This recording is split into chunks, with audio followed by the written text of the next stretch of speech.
Did we just watch a conspiracy theory come to life in front of millions of people last night at the RNC? Just track with me. This is going to be a minute, but it's worth it. Grab a drink, sit down. Here we go.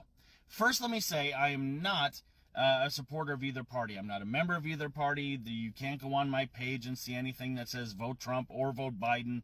I think the two parties are wings of the same evil bird. Okay? Just clear? Got it? Let's keep moving. I'm also not into like whatever that whole thing was for a while with V or Q or U or whatever that was, right? So with that being said, check this out. So for 3 to 4 days at the RNC, we heard that Donald Trump was really into music.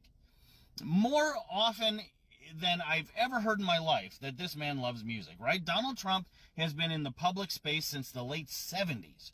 But in 3 days, we heard over and over again how when they're golfing, he selects the music. When they're on the airplane, he's in charge of the playlist. When there's a party, he's the DJ. Over and over. And I'm thinking, that is weird. Why is that always coming up?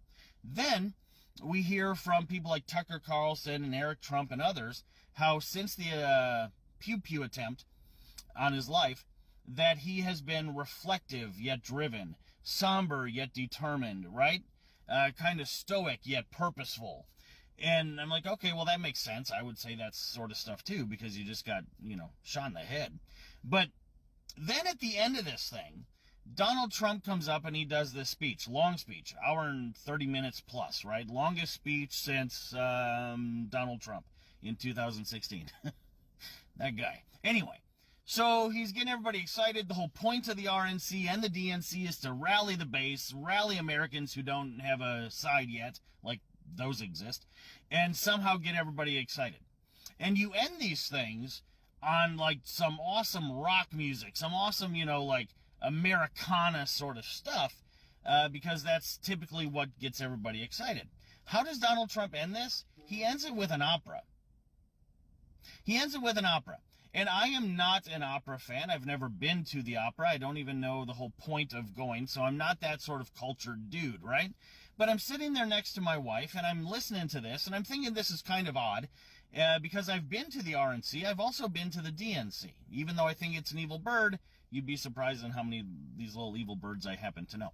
But I'm sitting there next to my wife watching this, because we just had a baby a few weeks ago, and I'm thinking, I know this song. She's like, what? You know this opera song? I'm like, I do. I really do. Now, why do I know this song? Because I happened to, when I was younger, before I was married, honey, had a crush on Bridget Moynihan. And Bridget Moynihan had a movie that everybody watched. No, not Coyote Ugly. That one was good too. But it was called Sum of All Fears. And I've watched that movie probably 30, 40 times. Because it's a Bridget Moynihan movie. It has Morgan Freeman and J-Lo's estranged husband guy.